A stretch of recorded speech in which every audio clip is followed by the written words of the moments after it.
हर 150 वर्ष पश्चात जीवन के समग्र मूल्यों में आमूलचूल परिवर्तन आता है। 150 साल पहले बहुत सारी कबीलाई संस्कृतियों में लोगों ने एक नमक की पुड़िया के बदले अपने पूरे परिवार को तबाह कर दिया, मौत के घाट उतरवा दिया। 2 किलो 5 किलो अनाज के बदले लोगों ने अपने घरों में सेंध लगवा दी। 3 सोने के सिक्कों के बदले मसीहाओं को बेच दिया। 200 स्वर्ण मुद्राओं में ऋषि को जहर दिलवा दिया एक तवायफ से, ऋषि दयानंद। बहुत सारी घटनाएं आप जीवन में देखेंगे जो बहुत छोटे छोटे लालच में हमने जीवन में अपने समाप्त की मनुष्य ने। और प्रत्येक 150 वर्षों में कोई भी मूल्य कभी भी सर्वांगीण रूपेण महत्व तो नहीं रखता, वो सब जानते ही नहीं। और आज से 150 वर्ष पश्चात इस बात को कोई याद नहीं रखेगा कि आप किस गाड़ी में चले, आपने किस मॉडल का मोबाइल यूज़ किया, आपने किस ब्रांड की क्या घड़ी पहनी, आप कितने बड़ी सोसाइटी, कितने बड़े कॉलोनी, कितने बड़े महल या फ्लैट में रहे, आपके पास कितने बाग बगीचे थे, आपके पास कुल धन संपदा कितनी थी और कितने कुल कुटुंब वाले आप थे, कोई वैल्यू नहीं रहेगी इसकी। तो हमारा सारा का सारा जो समर्पण है, सारा का सारा जो प्रयास है, वो महत्वहीन चीज़ों के संग्रह के प्रति अधिक है। यानी जिन चीज़ों को कोई वैल्यू नहीं है उन चीज़ों पर हम अधिक ध्यान देते हैं। अब से 25 साल पहले, 20 साल पहले माइकल जैक्सन का एक क्रेज़ था। 2011 में, 2012 में जब डेथ हुई माइकल जैक्सन की, आज माइकल जैक्सन को उतने लोग नहीं जानते।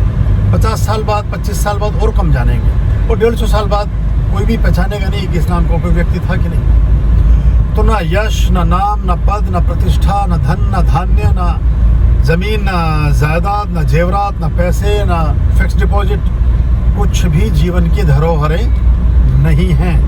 ये जीवन की मान्यताएं हैं और ये जीवन के वर्तुलों के साथ अधोगामी या ऊर्ध्वगामी होती जाती हैं, ऊपर जाती हैं या नीचे जाती हैं। सर्वाधिक महत्वपूर्ण बात यह है कि आप अपने जीवन को कितने प्रेम पूर्वक, कितने आनंद पूर्वक और कितने स्वत्व के साथ, यानी जैसा आप चाहा, जैसा आपने सोचा, आपने जो अपने मन की एक पेंटिंग बनाई अपने जीवन के विषय में, अपनी ज़िंदगी को जीने की बाबत आपने जो एक रेखा चित्र खींचा, क्या वैसा जीवन आप कुछ जी सके भी कि नहीं? क्या उस पेंटिंग्स में कुछ रंग आपके मन के अनुसार भरे भी जा सके कि नहीं?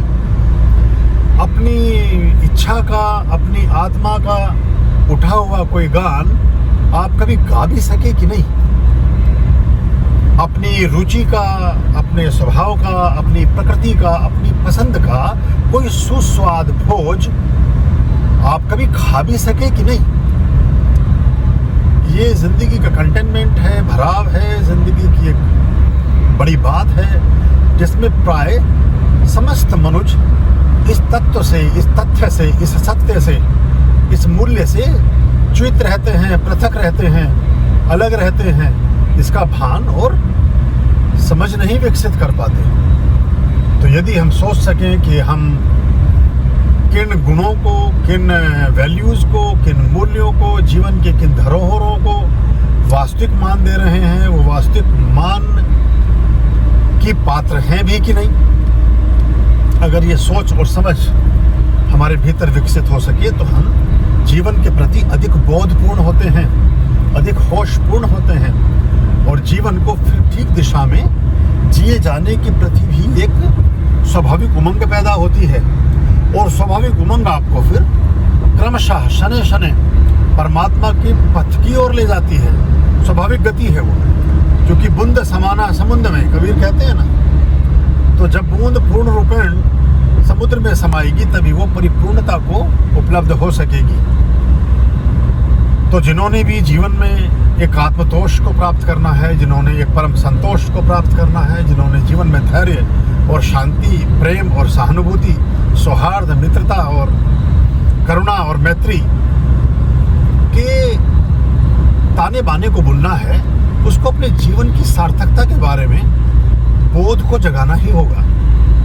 बोध के प्रति जागृत होना ही होगा, तभी वो जीवन सार्थक होगा, ठीक होगा, और आप कम से कम उस जीवन को ना आगे के लिए पोस्टपोन कर पाएंगे और ना बीते हुए जिए गए जीवन के प्रति किसी पश्चाताप या रिग्रेट को लेकर के चल रहे होंगे।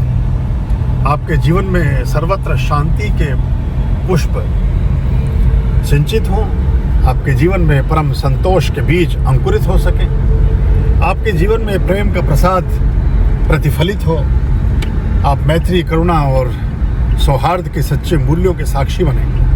बहुत आशीर्वाद और शुभकामनाएं। स्वस्ति अस्तु। नमः शिवाय। आर्याम अभयाम भज रे चित संततम